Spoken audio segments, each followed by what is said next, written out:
history of tanks first used in battle. 103 years ago, September 15, 1916, tanks were first used in the battle between England French troops against Germany. The prototype tank named Big Willie was used by England French in the Battle of the Somme, at France. Designed first to traverse wide trench, this combat tool was originally a secret project to transport water. Early development. The history of tanks has actually started since ancient times formerly. The idea of using an object to dodge projectiles while continuing to attack and moving forward has actually been around since ancient Greek times.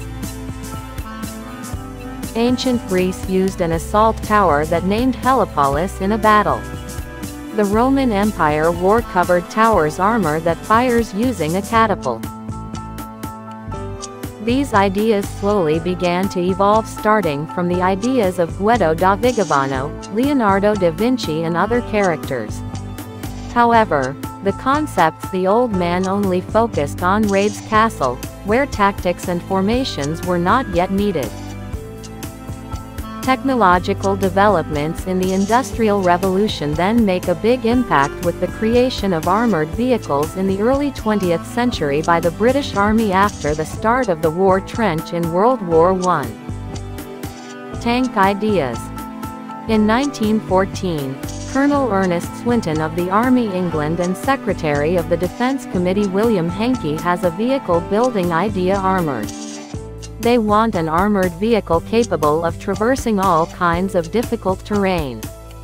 Heavy vehicles needed to break through enemy territory and able to help troops infantry in battle. All forms of ideas and concepts in the end addressed to the British Minister of the Navy, Winston Churchill, who finally accepted this idea. This project was initiated by the Land Ships Committee, which at that time was able to digest the concept of ideas from Ernest Swinton and William Hankey. The Land Ships Committee was founded in February 1915, which led by Winston Churchill and composed of various politicians, engineers and officers. Because vehicle development projects are confidential, the workers who are responsible for make this vehicle and then be notified to build a vehicle to bring water to the field war. This is so that the mission does not leak to the enemy. A vehicle that has a shape similar to a water tank, that's why this vehicle is called a tank. The Land Ships Committee then completed the project this beginning in September 1915 and named prototype of the tank under the name Little Willie. However, the performance results can be said disappointing, because the combat equipment moves slow and unable to cross the trench. On the basis of this is where the second project was developed. 1 year later, in 1916, the evolution of Little Willie turns into Big Willie, then it works developed. Different from its predecessors, this tank has good enough strength and is able to pass through all kinds of terrain. However, this tank also has disadvantages: the engine heats up quickly and more easily damaged. That's why England continues innovate and start overhauling quality armoured vehicle.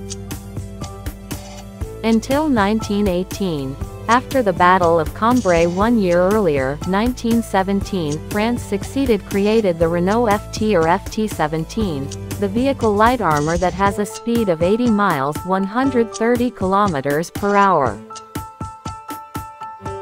These tanks were later successfully used in the Battle of Amiens, where the Allies succeeded break German defenses with vehicles armored in World War I.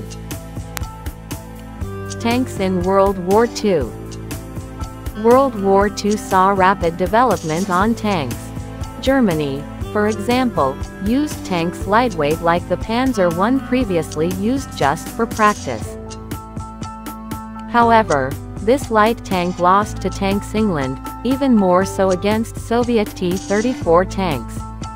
And at the end of the war all sides have drastically increased the size of the cannon and tank armor. Another development during this war was introduction of a much more advanced suspension system good. This may sound insignificant, but suspension quality is the determinant of performance cross-country tanks.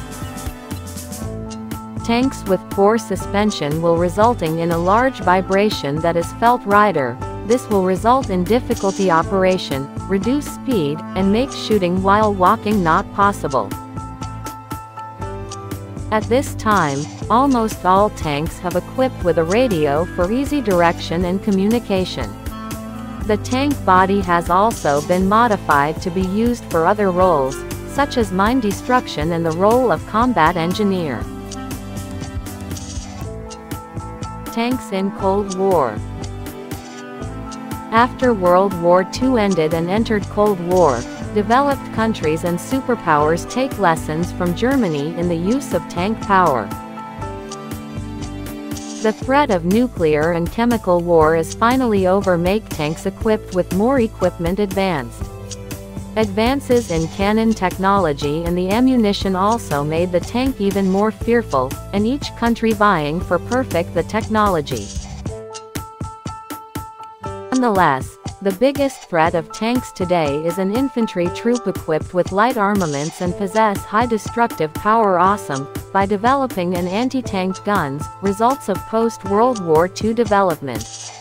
It's also made worse by growing Air Force capability with helicopter combat that has anti-tank capabilities.